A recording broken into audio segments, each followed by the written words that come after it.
The road to my sister Elena's new house was as twisted and isolated as my feelings about the trip. Moving to a remote cabin in the woods had always been her dream, not mine, and the 2-hour drive from any semblance of civilization didn't help. As I navigated the winding forest road, the dense trees seemed to close in around me, the sun struggling to pierce the thick canopy overhead. Elena had sent me the directions in her last email, her words tinged with excitement that I struggled to share. "It's completely off the grid, Mara. Just you, nature, and the stars. You'll see, it's magical." I wasn't so sure. The farther I drove, the more my anxiety crept up, tightening its grip like the thorny underbrush scratching against my car doors. Finally, the GPS announced, "You have arrived at your destination." I slowed the car to a stop in front of the cabin, which looked more like a forgotten shack cloaked by the encroaching forest. It was smaller than I'd imagined, its wooden panels weathered and gray, windows dark. There was no sign of Elena or her car. I called out as I approached the door, the silence swallowing my voice. "Elena? It's Mara. I'm here." No answer. A cold breeze nipped at my skin, carrying a musty, earthy scent that made me shiver. I tried the door, finding it surprisingly unlocked. "Elena?" I called again, stepping inside. The interior was dim, lit only by the faint light filtering through the grimy windows. Dust motes danced in the air, and a sense of unease settled over me. The cabin was sparsely furnished, a stark contrast to Elena's usually vibrant style. Something was wrong. I ventured further, my heart pounding, as I checked each room. They were all empty. No sign of my sister, no sign that anyone had been here recently. Panic began to set in. I pulled out my phone to call her, but there was no signal, the screen mocking me with its uselessness. That's when I heard it, the faintest whisper of a melody, like a lullaby, coming from outside. I followed the sound to the back of the cabin where a path led deeper into the woods. The melody grew clearer, more compelling. It was Elena's favorite song, the one our mother used to sing to us when we were children. How could that be? Drawn by the music, I followed the path, my every instinct screaming that I should turn back. But I needed to find Elena, needed to know she was safe. The path twisted through the woods, the song my beacon through the thickening gloom. Suddenly, the path opened into a clearing, and I stopped dead in my tracks. There, in the center of the clearing, was a strange stone well, ancient and moss-covered. The music emanated from its depths, the melody swirling up from the darkness below. "Elena!" I cried out, rushing to the well. I peered over the edge, the cold, damp air brushing against my face. Deep in the shadows, I thought I saw movement, something shifting, something alive. I recoiled, horror coursing through me as the realization hit, Elena was down there. But before I could act, strong hands gripped me from behind, covering my mouth and dragging me away from the well. I struggled, my screams muffled as I was pulled back toward the cabin. My captor was relentless, his grip iron-tight. He shoved me inside and slammed the door, locking it. I turned to face him, my breath ragged with fear. It was a man I didn't recognize, his face gaunt and his eyes wild. "You shouldn't have come here," he hissed, his voice low and menacing. "Where's my sister?" I demanded, trying to keep my voice steady. He laughed, a sound devoid of humor. "Oh, she's here. She's been here the whole time. What have you done to her?" I was near hysteria, my mind racing with terrifying possibilities. "She's part of the forest now," he said cryptically. "And soon, you will be too." I backed away, my mind reeling. "What are you talking about? Let us go." He stepped closer, his expression darkening. "No one leaves. Your sister tried to run, to escape. But the forest has needs. It feeds on souls, and it's so very hungry." I felt the cabin walls closing in on me, the air thick and heavy with dread. This couldn't be happening. It was like a nightmare, but I was wide awake. Why are you doing this? My voice broke, tears streaming down my face. He moved closer, his breath foul. Because it called to me, like it called to your sister. And now, it's calling to you. There was a scream, long and piercing. It took me a moment to realize it was my own. I turned and ran, crashing through the back door and into the woods. I didn't look back, I couldn't. I ran until my lungs burned and my legs ached, the darkness of the forest enveloping me. I don't know how long I ran or where I was going. All I knew was I had to escape, to get away from that cabin, from the man, from the well that sang with the voices of the damned. The last thing I remember was tripping over a root and falling, the ground rushing up to meet me, and then nothing but darkness. When I woke, I was in a hospital bed, the sterile white of the room a stark contrast to the dark greens and browns of the forest. The police told me they found me unconscious on the side of the road, miles from the cabin. There was no sign of the man, and when they searched the cabin, it was empty, as though no one had been there for years. They never found Elena. The well, the clearing, the cabin, they said there was nothing there, just an endless stretch of forest, untouched and silent. But I know what I saw. I know what I heard. And sometimes, in the dead of night, I can still hear that melody, a lullaby that calls to me from the depths of the forest, a reminder of the sister I lost and the horror that lives in the woods.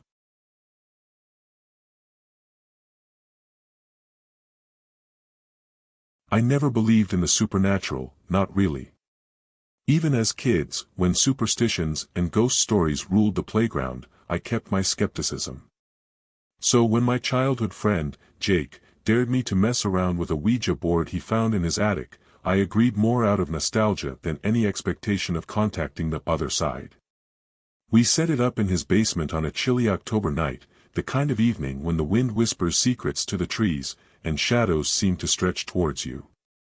Jake was grinning as he set the board between us, the planchette resting innocently on top. "It's just a game, right?" he joked, but there was a nervous edge to his voice that I hadn't heard before. "Yeah, just a game," I echoed, though the dimly lit room and the creaking of the old house set my nerves on edge. We started with the usual questions: is anyone there? Can you hear us? Nothing happened, and our laughter filled the room, a bit too loud, a bit too forced. Then, as my fingers rested lightly on the planchette alongside Jake's, it moved. It was a slow crawl to yes. Jake looked at me, his eyebrows raised. "You moving it?" "No," I said, my voice quieter than I intended. "Were you?" Before he could answer, the planchette jerked towards no. The atmosphere shifted then, the room feeling suddenly colder. I wanted to believe it was just a draft, but the windows were closed, and the air was still. A shiver ran down my spine as Jake asked another question, his voice barely above a whisper. "Who are you?" The planchette moved again, more confidently this time, spelling out watching. "Watching who?" Jake's voice trembled, and I knew he was no longer messing around. The answer came quick: you. That was enough for Jake. He ended the session abruptly, his hands shaking as he packed the board away. We laughed it off, but the laughter was hollow, tinged with unspoken fear. We agreed to never touch that board again. I went home that night feeling uneasy, the word watching imprinted in my mind. I told myself it was just Jake playing a trick on me, but deep down, I wasn't so sure. A week later, the accidents began. My uncle, a robust man in his 50s, died suddenly in his sleep. The doctors were baffled. He was healthy, with no prior conditions that would explain his sudden passing. My family was devastated, the grief a heavy shadow that hung over us. I couldn't help but remember the Ouija board, the sense of being watched. It was a ridiculous thought, I knew, but it clung to me, a persistent whisper in the back of my mind. Then came the call about Jake. He'd been in a horrific car accident, hit by a drunk driver on his way home from work. He survived, barely, but the damage was done. Paralyzed from the waist down, his life was changed forever in an instant. Sitting beside his hospital bed, seeing my vibrant, life-loving friend confined to a bed, unable to move, I felt the walls of reality thinning. Could it be a coincidence?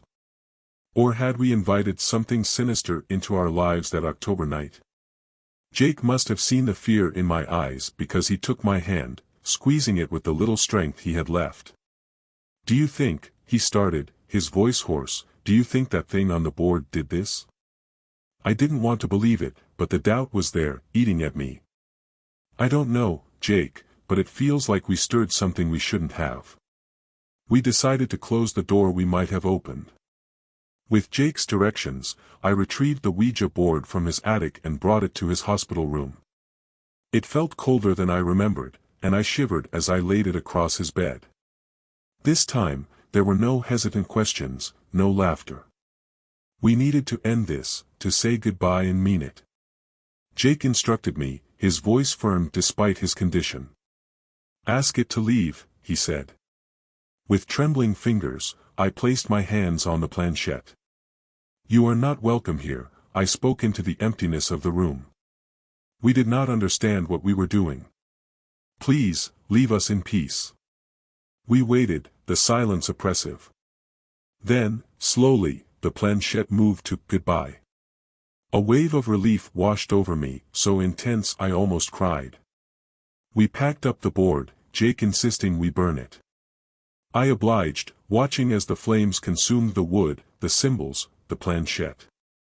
As it burned, I felt a chill dissipate around us, as if a door had indeed been closed. It's been years since that night, and no further tragedies have touched us. Jake adjusted to his new reality, his strength in facing life's cruelties a constant source of inspiration. As for me, I'm more cautious, more aware of the unseen forces that may surround us. I never believed in the supernatural, but I can't deny what happened. We played with something beyond our understanding, and we paid the price. Now, I pass by the shadows with a wary eye, respectful of the unknown, and forever mindful of the night when a simple game turned into a nightmare.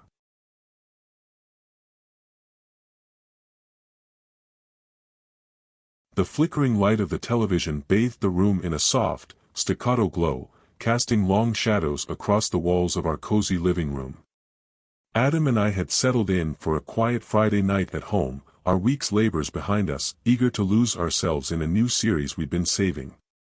As usual, I nestled into the crook of his arm, the warmth of his body a familiar comfort against the chill seeping through the windows.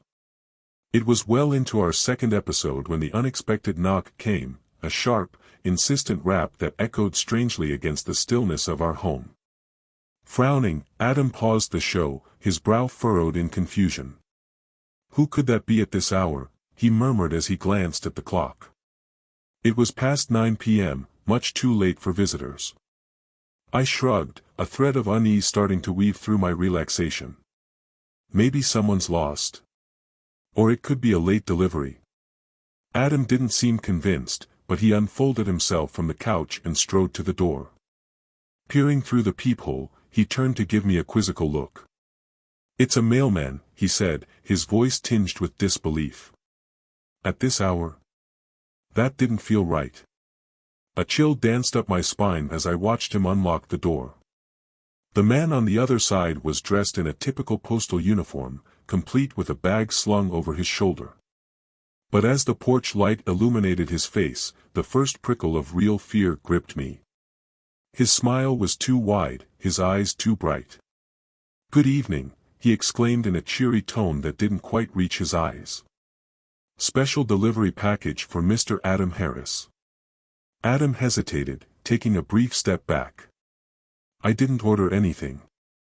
"Oh, but it's marked urgent," the mailman insisted, pushing a clipboard forward. "Just need your signature, and I'll be on my way."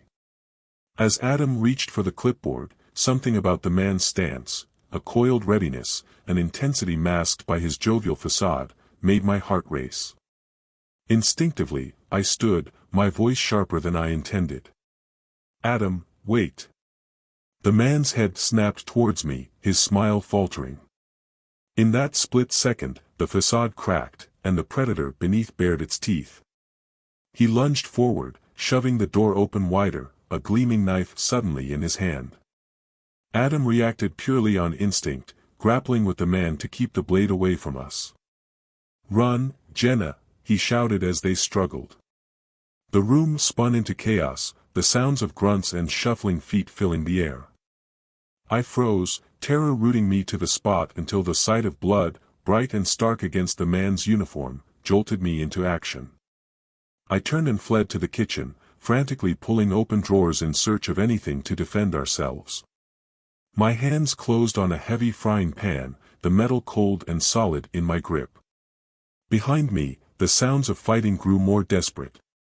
I couldn't leave Adam, I couldn't run away. Clutching the pan, I turned and raced back to the foyer just in time to see Adam stumble, a dark stain spreading across his shirt. My heart screamed in my chest, and without thinking, I swung the pan with all my strength. It connected with a sickening thud, and the man crumpled to the ground, unconscious.